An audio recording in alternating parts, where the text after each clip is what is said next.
Good morning. पिछली class में हमने चॉपर के बेसिक के बारे में डिस्कस किया था। हमने देखा था कि चॉपर बेसिकली क्या करता है कि फिक्स्ड डीसी को वेरिएबल डीसी में परिवर्तित करता है।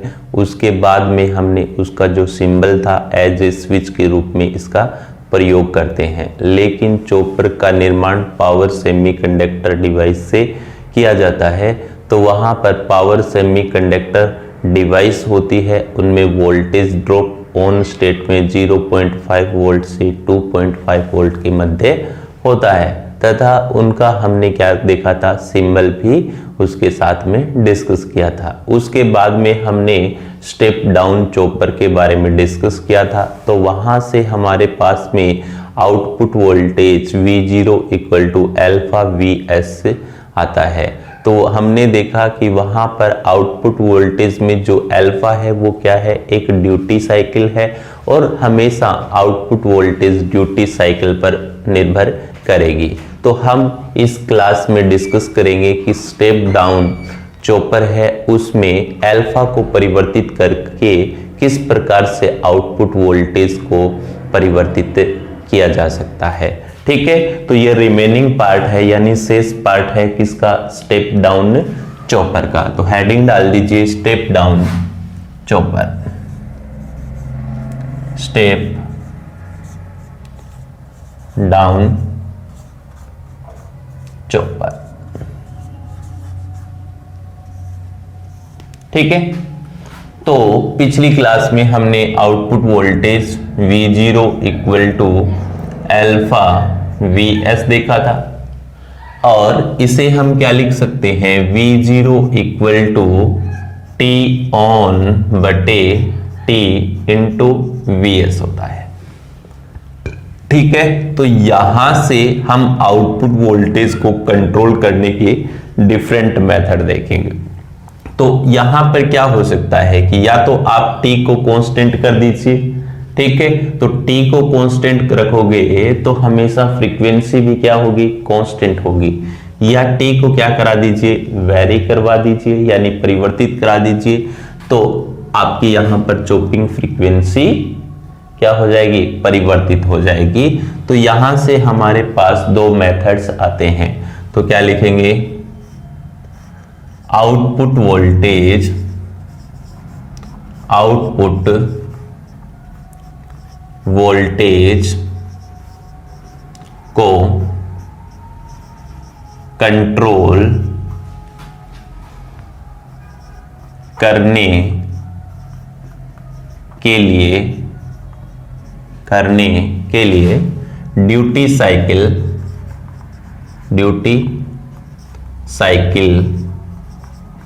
का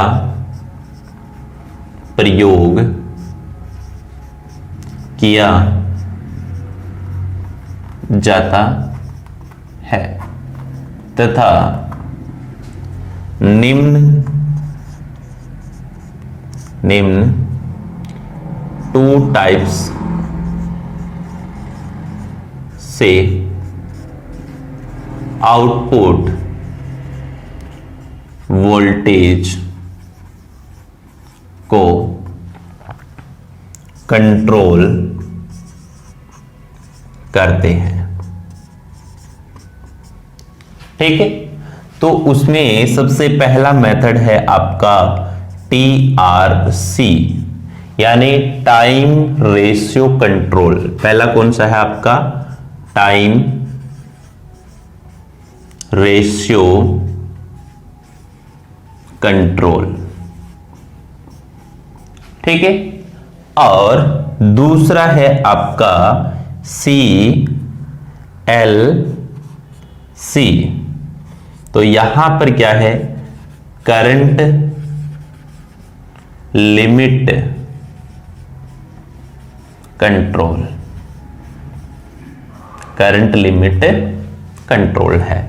तो ध्यान में रखना है कि स्टेप डाउन चॉपर है उसकी आउटपुट वोल्टेज को कंट्रोल करने के यहां पर दो मेथड है। पहला है TRC यानी टाइम रेशियो कंट्रोल और सेकंड कौन सा है, CLC करंट लिमिट कंट्रोल है। तो अब हम सबसे पहले बात करते हैं टाइम रेशियो कंट्रोल की, टाइम रेशियो कंट्रोल।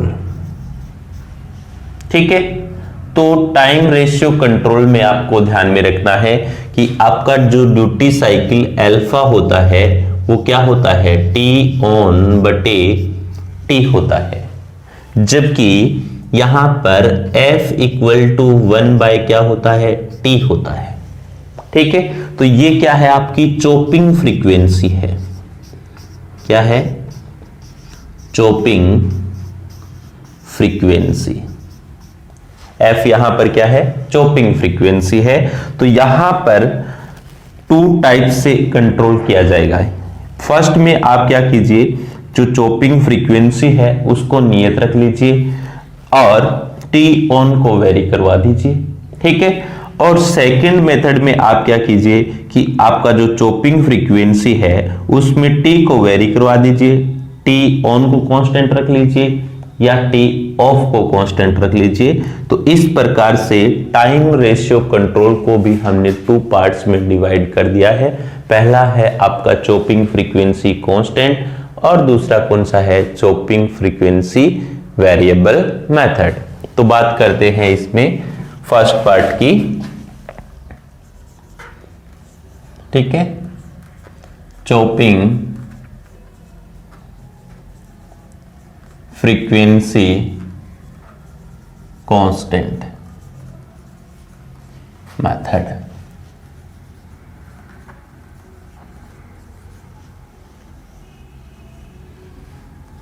ठीक है, चॉपिंग फ्रीक्वेंसी कांस्टेंट मेथड में आपका जो टी होगा, टोटल टी होगा, वो हमेशा क्या रखा जाएगा, कांस्टेंट रखा जाएगा। क्या रखा जाएगा, कांस्टेंट। और जो टी ऑन टाइम है वो क्या करवाया जाएगा, वेरी करवाया जाएगा,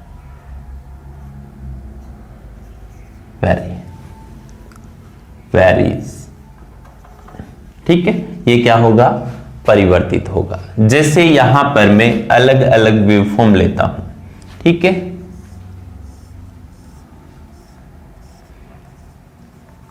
टी टाइमिंग, यहां पर आपका आउटपुट वोल्टेज V0।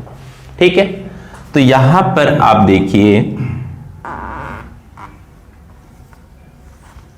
ठीक है, तो मैंने यहां पर क्या किया कि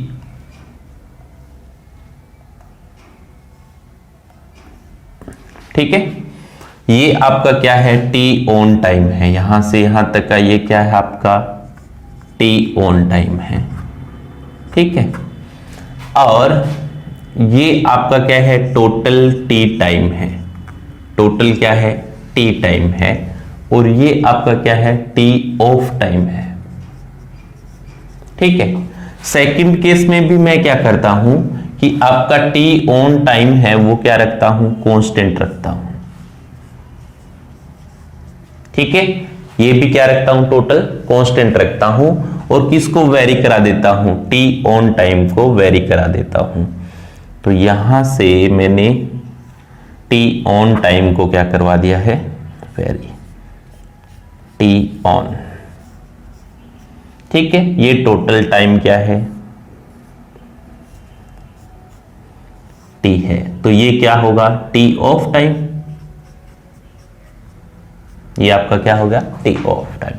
तो मैंने क्या किया है, चॉपिंग फ्रीक्वेंसी कांस्टेंट मेथड में, ठीक है, टोटल जो टाइमिंग है आपका उसको नियत रखा है, वेरी किसको कराया है, यहां पर केवल टी ऑन टाइम को, यानी चॉपर को ऑन कितने समय तक आप रख रहे हो उसको परिवर्तित करवाया है। तो आप सभी जानते हैं कि V0 इक्वल टू क्या होता है, अल्फा VS होता है। अल्फा क्या होता है, VS होता है। और अल्फा इक्वल टू क्या है आपका, अल्फा इक्वल टू क्या है आपका, टी ऑन बटे टी इंटू क्या है, alpha equal to T on बटे क्या है, टी है। अब यदि इसको मैं टोटल को मान लेता हूं वैल्यू 4, वैल्यू क्या मान लेता हूं इसकी, 4 सेकेंड। और इस पार्ट की मैं मान लेता हूं क्या है 1 सेकेंड। ठीक है, टोटल जो इसका टाइमिंग है चॉपिंग फ्रीक्वेंसी का, उसका टाइमिंग है 4 सेकेंड मान लिया मैंने टी की वैल्यू, और इसमें से 1 सेकेंड के लिए मैंने इसे क्या करवा दिया है, ऑन करवा दिया है। और इस केस में यहां पर मैंने क्या करवाया है, इसे 3 सेकेंड के लिए ऑन रखा है। ठीक है, तो आपका आउटपुट वोल्टेज कहां से कहां वेरी होगा, तो फर्स्ट केस में देखोगे आउटपुट वोल्टेज बराबर टी ऑन बटे टी इंटू वीएस। तो टी ऑन का मान फर्स्ट में क्या है 1 सेकेंड है, तो यहां पर 1 बटे क्या होगा 4 इंटू वीएस। ठीक है, और उसके बाद सेकंड केस में यहां पर देखिए कि आउटपुट वोल्टेज बराबर 3 बटे क्या हो जाएगा 4 वीएस हो जाएगा। क्यों कि टी ऑन का मान कितना है 3 सेकंड है और टोटल टाइमिंग है वो क्या है 4 सेकंड है। अब एग्जाम्पल के रूप में यदि यहां पर आप इनपुट वोल्टेज का मान 100 वोल्ट रखते हो, तो यहां पर इसकी आउटपुट वोल्टेज क्या होगी 1 बटे 4 गुणा 100 यानी 25 वोल्ट हो गया। और यहां पर आपने वैल्यू रखी है तो 3 बटे 4 गुणा 100 तो कितना हो गया 75 वोल्ट हो गया। कितना हो गया है 75 वोल्ट हो गया है। इस प्रकार से यदि आप चॉपिंग फ्रीक्वेंसी को कांस्टेंट रखकर के टी ऑन टाइम को वेरी करवाते हो, परिवर्तित कराते हो, तो आपकी आउटपुट वोल्टेज क्या होगा 0 और 1 के मध्य ही क्या होती है वेरी होती है, या आप कह सकते हो 0% से लेकर के 100% के मध्य ही परिवर्तित होगी। ठीक है, इसलिए हमेशा ध्यान में रखना है आपको कि जो स्टेप डाउन चॉपर है उसमें आउटपुट वोल्टेज होगी वो हमेशा क्या होगी इनपुट वोल्टेज से कम होगी। क्यों कि ये हमेशा ड्यूटी साइकिल पर निर्भर करता है। तो ये आपका कौन सा है चॉपिंग फ्रीक्वेंसी कांस्टेंट मेथड, या इसी मेथड को हम पल्स विड्थ मॉड्यूलेशन स्कीम के नाम से भी जानते हैं, क्योंकि यहां पर पल्स देखिए कितना है 1 सेकंड के लिए है, यहां पर पल्स की जो विड्थ है वो बढ़ चुकी है। ठीक है, तो इसलिए आप इस मेथड को किस नाम से जानते हैं, तो क्या लिखेंगे तथा इस मेथड को पल्स विड्थ मॉड्यूलेशन के नाम से भी जाना जाता है। तो ये पॉइंट आपको हमेशा इसमें ध्यान रखना है। इसके बाद में यहां पर यदि हम सेकंड की बात करते हैं, टाइम रेशियो कंट्रोल में फर्स्ट आपका कौन सा हो चुका है चॉपिंग फ्रीक्वेंसी कांस्टेंट मेथड। अब सेकंड कौन सा होगा चॉपिंग फ्रीक्वेंसी वेरिएबल मेथड। ठीक है, तो इसमें हम सेकंड देखते हैं आपका वेरिएबल फ्रीक्वेंसी। अब देखो सेकंड कौन सा है चॉपिंग फ्रीक्वेंसी वेरिएबल मेथड। यहां पर आप इसे इस प्रकार से भी कह सकते हो चॉपिंग, या चॉपिंग को हटा दीजिए कांस्टेंट फ्रीक्वेंसी मेथड भी कह सकते हो। सेकंड मेथड इसमें कौन सा है आपका वेरिएबल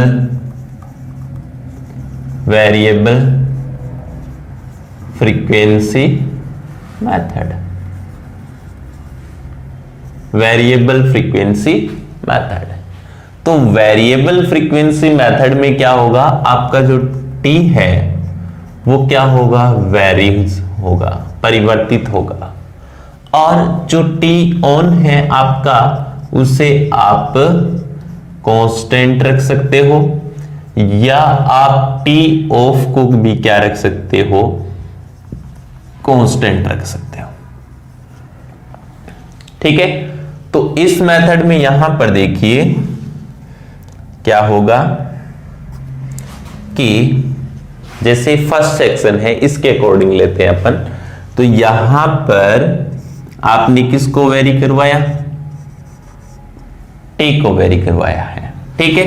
तो यहां पर आपका टी ऑन क्या है, कांस्टेंट है, और आपका टोटल टी टाइम ये वेरी हो रहा है, ठीक है, इस प्रकार से, ठीक है।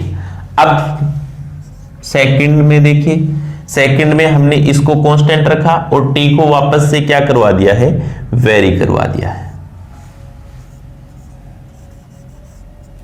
ठीक है।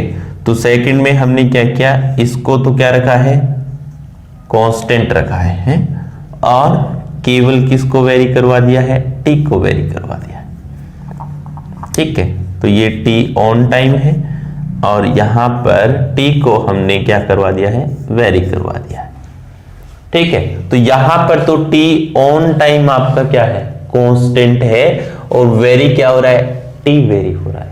इसी प्रकार हम यहां पर टी ऑफ टाइम को कांस्टेंट रख करके भी क्या कर सकते हैं, इस मेथड को अप्लाई कर सकते हैं। जैसे फर्स्ट केस में हम ले, यहां पर आउटपुट वोल्टेज बराबर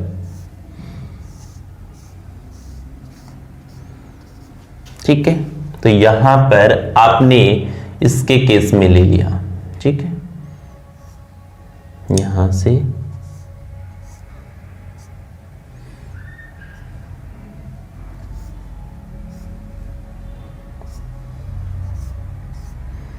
टी टाइम, और आपने टी ऑफ टाइम को क्या रखा है, कांस्टेंट रखा है यहां पर, ठीक है।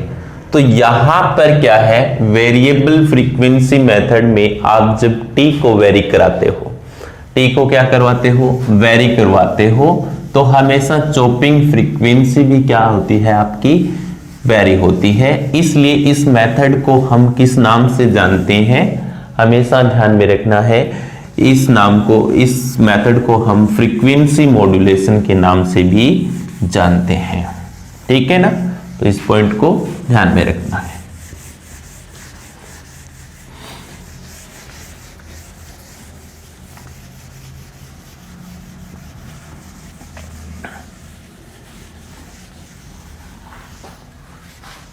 ठीक है, तो हम क्या लिखेंगे, variable frequency, variable frequency method को frequency modulation, frequency modulation method के नाम से भी जाना जाता है। किस नाम से जाना जाता है, वेरिएबल फ्रीक्वेंसी मेथड के नाम से भी जानते हैं, या फ्रीक्वेंसी मॉड्यूलेशन मेथड। लेकिन इस मेथड के डिसएडवांटेज क्या है कि फ्रीक्वेंसी मॉड्यूलेशन मेथड में आपको बड़े साइज के फिल्टर की आवश्यकता होगी। इसके साथ साथ में आपको यहां पर क्या है कि सिग्नल इंटरफेरेंस की भी प्रॉब्लम उत्पन्न होती है। इसलिए जो वेरिएबल फ्रीक्वेंसी मेथड है इसका प्रयोग पल्स विड्थ मॉड्यूलेशन की तुलना में बहुत ही कम किया जाता है। तो हम यहां पर क्या लिखेंगे, next point, variable frequency method में फिल्टर की आवश्यकता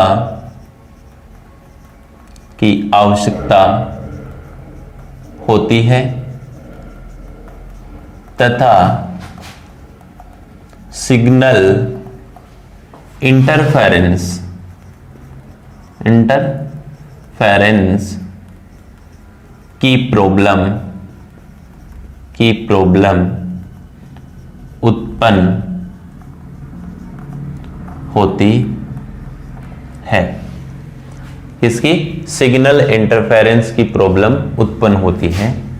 अतः इसका यूज पल्स विड्थ मॉड्यूलेशन की तुलना में कम किया जाता है। किसकी तुलना में? पल्स विड्थ मॉड्यूलेशन की तुलना में कम किया जाता है। ठीक है, अब आपको ध्यान में रखना है नेक्स्ट सेकंड जो पार्ट था हमारा सेकंड, वो कौन सा था? आपका करंट लिमिट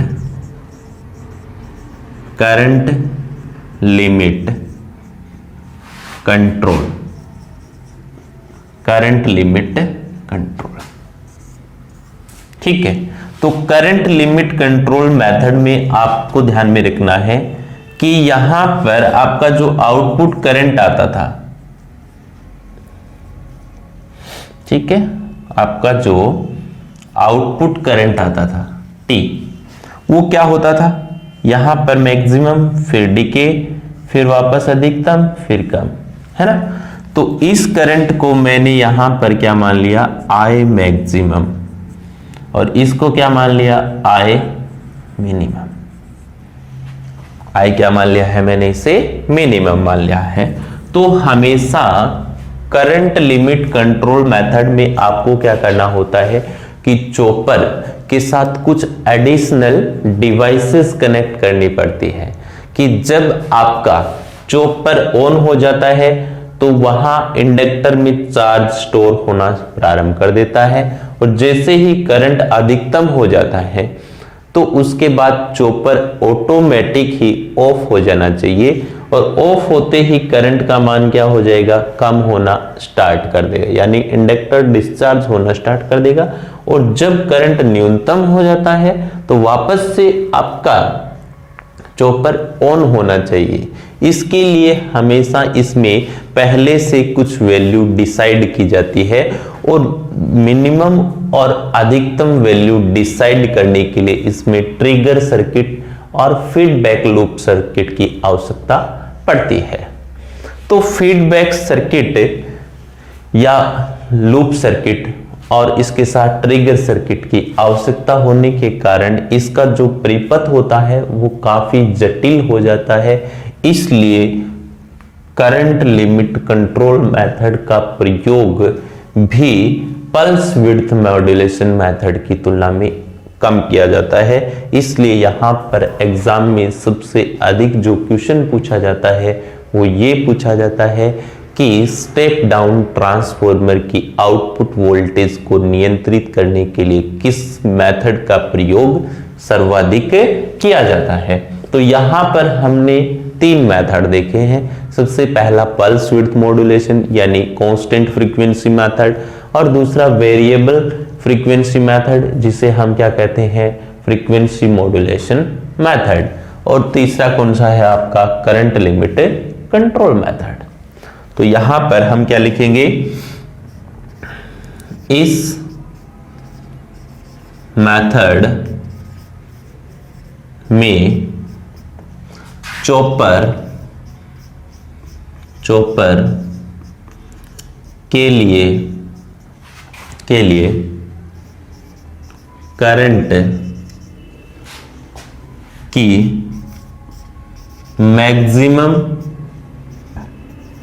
तथा मिनिमम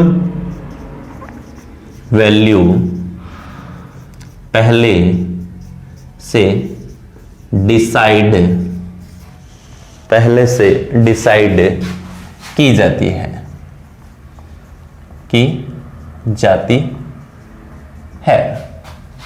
तथा चॉपर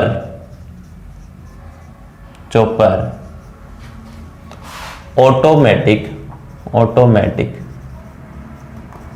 ट्रिगर के लिए ट्रिगर के लिए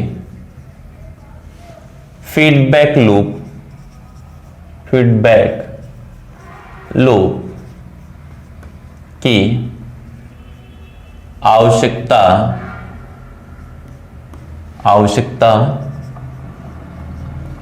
होती है। अतः इसका सर्किट या इसका परिपथ जटिल हो जाता है,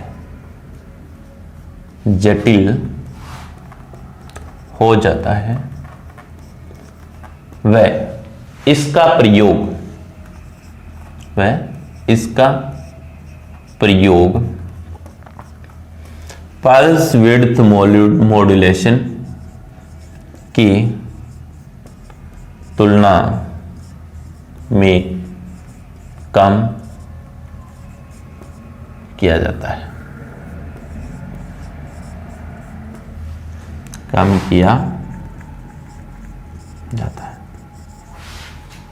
ठीक है। तो आपको ध्यान में रखना है कि करंट लिमिट कंट्रोल मेथड में चॉपर के लिए मैक्सिमम वैल्यू और मिनिमम वैल्यू पहले से डिसाइड कर दी जाती है। अब जैसे ही आपका चॉपर ऑन होता है तो इंडक्टर में चार्ज स्टोर होना प्रारंभ कर देता है। जब करंट अधिकतम वैल्यू पर पहुंच जाता है तो आपका चॉपर ऑटोमेटिक ही क्या हो जाता है, ऑफ हो जाता है और इंडक्टर डिस्चार्ज होना प्रारंभ कर देता है फ्री व्हीलिंग डायोड के माध्यम से। और जब इसकी वैल्यू मिनिमम पर पहुंच जाती है तो वापस से आपका चॉपर ऑटोमेटिक ही ऑन हो जाता है। तो ये क्रिया चलती रहती है। ये क्या होता है, सब पहले से डिसाइड किया जाता है। और ऐसे परिपथ के लिए हमेशा किसकी आवश्यकता होती है, फीडबैक लूप सर्किट की आवश्यकता होती है। फीडबैक आप सभी जानते हो कि आउटपुट का कुछ भाग जो इनपुट में दिया जाता है वो क्या कहलाता है, फीडबैक। और उस परिपथ को क्या कहते हैं, फीडबैक लूप कहते हैं। तो उसमें ऑटोमेटिक ट्रिगरिंग की आवश्यकता होती है। ये सब ऐड करने के बाद चॉपर का जो सर्किट होता है वो क्या हो जाता है, जटिल हो जाता है। तो इसी कारण से जो आपका करंट लिमिट कंट्रोल मेथड है उसका भी प्रयोग आपके पल्स विड्थ मॉड्यूलेशन से क्या किया जाता है, कम किया जाता है। तो ये आपका कौन सा पार्ट था, स्टेप डाउन चॉपर था। अब हम बात करते हैं स्टेप अप चॉपर की, ठीक है। तो हेडिंग डाल दीजिए स्टेप अप चॉपर, ठीक है। तो नेक्स्ट पॉइंट टॉपिक है हमारा स्टेप अप चॉपर, ठीक है। तो सेकंड कौन सा है आपका, स्टेप अप चॉपर, ठीक है। तो सबसे पहले आपको ध्यान में रखना है कि जो स्टेप अप चॉपर होता है उसमें जो आउटपुट वोल्टेज होगी वो हमेशा क्या होगी, इनपुट वोल्टेज से अधिक होगी, यानी सोर्स की वोल्टेज से क्या होगी, अधिक होगी, ठीक है। ध्यान में रखना है। स्टेप अप चॉपर में क्या होगा कि आपकी आउटपुट वोल्टेज होगी वो सोर्स वोल्टेज या इनपुट वोल्टेज से क्या होगी, अधिक होगी, ठीक है। उसके बाद में यदि हम इसके सर्किट की बात करें तो यहां पर सबसे पहले एक इंडक्टर लगाया जाता है और यहां पर एक डायोड और यहां पर हमने एक लोड संयोजित कर दिया,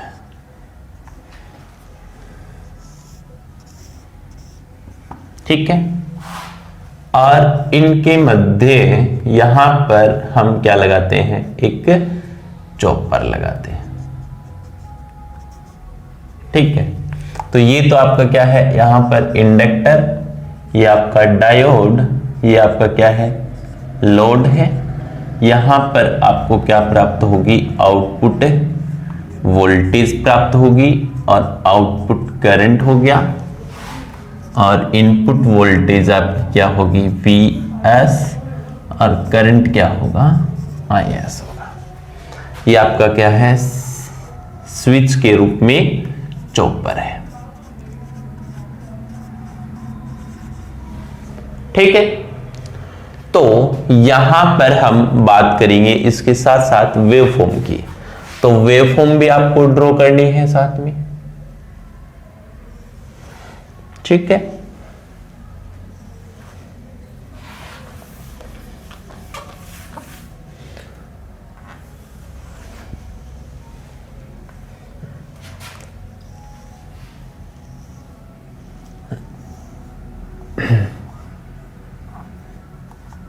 ओके। इनपुट वोल्टेज Vs जो क्या है, डीसी वोल्टेज है, फिक्स्ड डीसी वोल्टेज। ये आपकी क्या है, फिक्स्ड डीसी वोल्टेज। इसका आयाम क्या है, Vs। फिर उसके बाद हम लेंगे इनपुट करंट लेंगे। क्या लेंगे, इनपुट करंट Is लेंगे। उसके बाद में हम बात करेंगे आउटपुट वोल्टेज की, V0 की, और फिर उसके बात करेंगे आउटपुट करंट I0 की। ठीक है, ये सब बातें हम इसमें करेंगे। तो मैं यहां पर थोड़ा सा लाइन ड्रॉ कर देता हूं। ठीक है,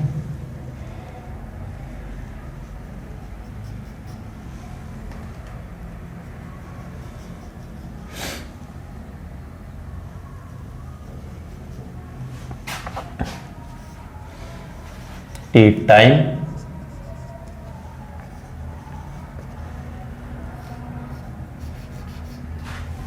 अब देखिए यहां पर फर्स्ट केस में, यहां पर इसमें केस फर्स्ट में जब आपका चॉपर क्या है, ऑन है, चॉपर क्या है, ऑन है। तो चॉपर ऑन होगा तो यहां पर देखिए इंडक्टर, ये आपका डायोड, ये आपका यहां पर क्या है, लोड है, ये आपका लोड है। ठीक है, चॉपर ऑन है यानी क्या होगा, शॉर्ट सर्किट होगा।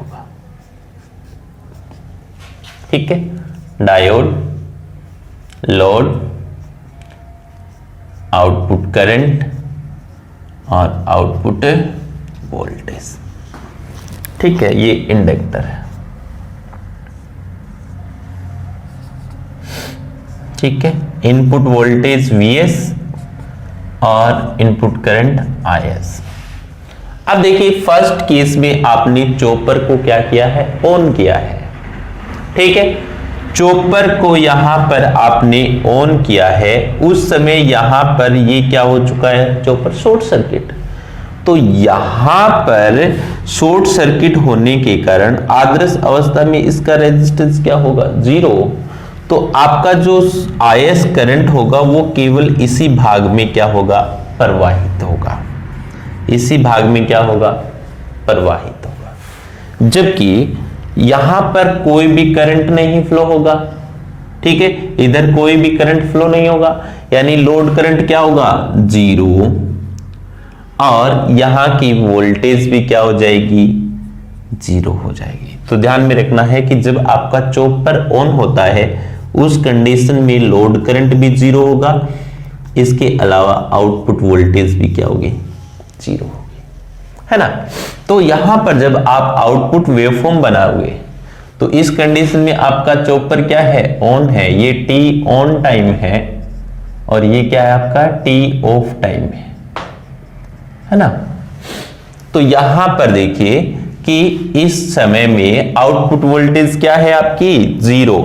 जब चॉपर ऑन हो रहा है तो आउटपुट वोल्टेज 0 और आउटपुट करंट भी क्या है, 0। तो ये यहां पर वेवफॉर्म आ जाएगी दोनों में। लेकिन सोर्स करंट का क्या होगा, तो यहां पर देखिए ये प्लस टर्मिनल है, ये माइनस टर्मिनल है, डीसी सप्लाई दे रहे। तो यहां पर ये भी प्लस हो जाएगा और ये माइनस हो जाएगा। तो यहां से इंडक्टर क्या करना स्टार्ट कर देगा, चार्ज स्टोर करना प्रारंभ कर देगा। क्या करना प्रारंभ कर देगा, चार्ज स्टोर प्रारंभ करेगा। तो चार्ज स्टोर करना प्रारंभ करेगा तो यहां पर करंट धीरे धीरे बढ़ेगा।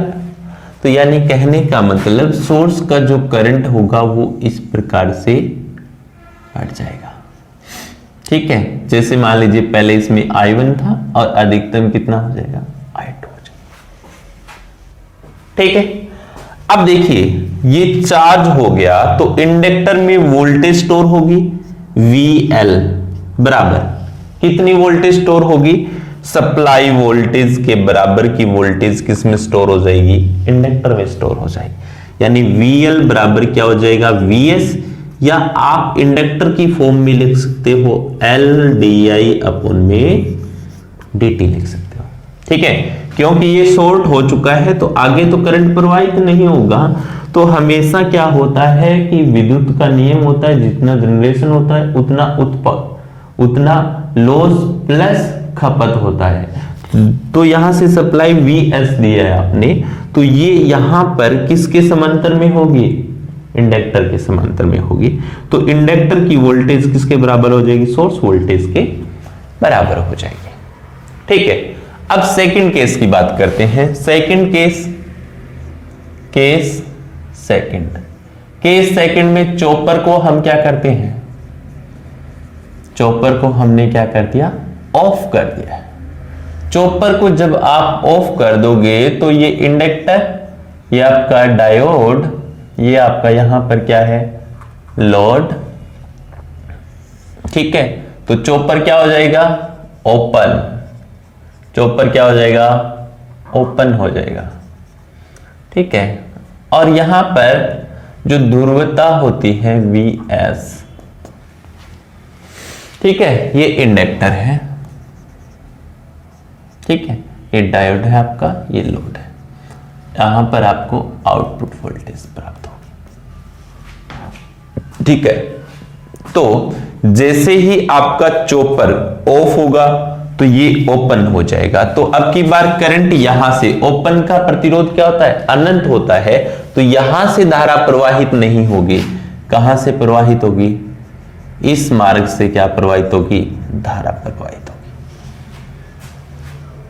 ठीक है, तो ऑफ हो गया।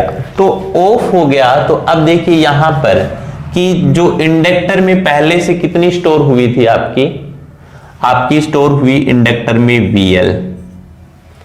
अब सप्लाई क्या है, VS।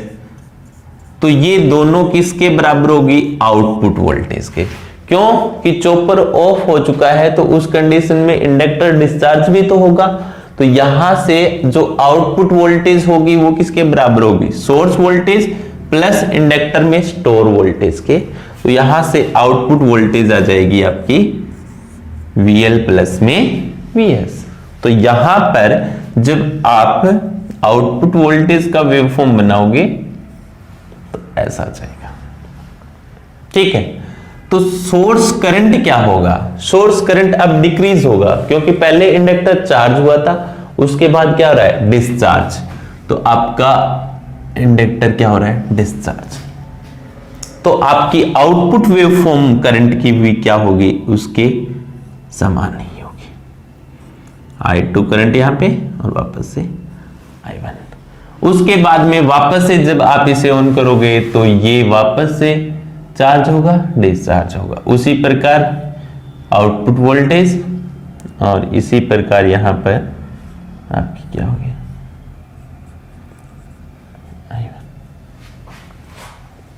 ठीक है ना। तो इस पॉइंट को आप हमेशा ध्यान में रखेंगे। ठीक है, तो मैं रिपीट कर देता हूं यहां पर कि फर्स्ट कंडीशन में जब आपका चॉपर ऑन होता है तो ये शॉर्ट सर्किट होने के कारण यहीं पर धारा प्रवाहित होती है और ये जो इंडक्टर है चार्ज होना स्टार्ट कर देता है, इसलिए सोर्स करंट की वेवफॉर्म इस प्रकार आती है। अब आउटपुट में कोई करंट प्रवाहित नहीं हो रहा है तो यहाँ की वोल्टेज भी शून्य है, तो इस कंडीशन में दोनों में क्या है, आउटपुट वोल्टेज 0 है। अब उसके बाद देखिए कि यहां पर जो इंडक्टर में जो वोल्टेज, इंडक्टर की जो वोल्टेज होगी वो किसके बराबर होगी, सोर्स वोल्टेज के बराबर होगी। ठीक है। सेकंड केस में हमने क्या किया, चॉपर को ऑफ कर दिया है। तो चॉपर को ऑफ कर दिया है तो यहां पर क्या होगा कि चॉपर को ऑफ कर दिया तो उस कंडीशन में क्या होगा कि यहां की वोल्टेज Vs और इंडक्टर की क्या है VL, ये दोनों कहां पर प्राप्त होगी, लोड पर प्राप्त होगी। इसलिए V0 बराबर VL प्लस में हमने क्या लिख दिया है, Vs। तो ये वेव फॉर्म आ जाएगी। लेकिन आउटपुट वोल्टेज होगी कितनी, इसकी बात करते हैं। तो हम बात करें ऊर्जा, जब आपका चॉपर क्या है, ऑन, चॉपर ऑन है उस समय, तो हम यहां पे क्या लिखेंगे, inductor voltage into inductor average current, average current या ओनली एवरेज करंट इनटू समय, समय क्या था, टी ऑन। ठीक है। तो यहां से आपने क्या रखा, ऊर्जा की बात करें तो इंडक्टर की वोल्टेज स्टार्टिंग में क्या थी, VL थी। VL बराबर किसके है, VS के।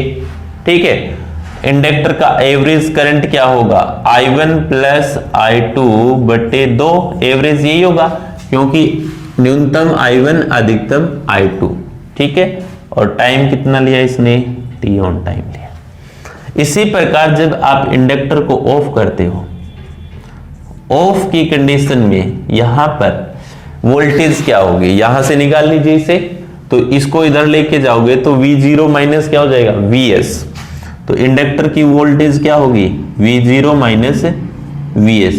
और एवरेज करंट क्या होगा, I2 प्लस I1 या I1 प्लस I2 बटे 2, और टाइम कौन सा होगा, टी ऑफ टाइम होगा। ठीक है। तो अब यदि हम दोनों समीकरण को बराबर रख देते हैं,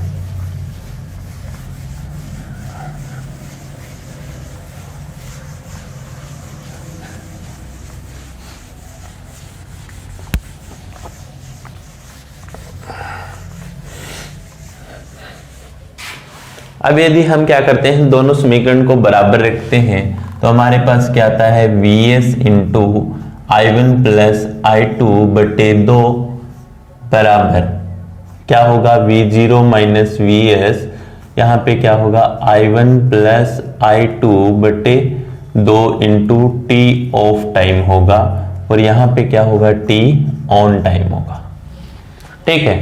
तो यहां से ये एवरेज करंट से एवरेज करंट कट जाता है, तो आपके पास क्या बचता है, Vs टी ऑन, और इसको अंदर गुणा करा दीजिए, V0 टी ऑफ, ठीक है, minus Vs T of time.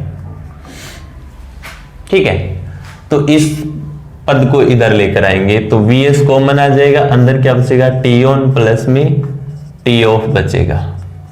यहां पे क्या बचा, V0 T of, V0 T of. तो इसे हम क्या लिख सकते हैं, केवल t लिख सकते हैं। क्या लिख सकते हैं, केवल t लिख सकते हैं। तो Vs इंटू टी बराबर V0 टी ऑफ लिख सकते हैं। ठीक है। आउटपुट वोल्टेज निकालना आपको, तो टी ऑफ का इसमें भाग दे दो, तो आउटपुट वोल्टेज बराबर Vs इंटू टी बटे टी ऑफ।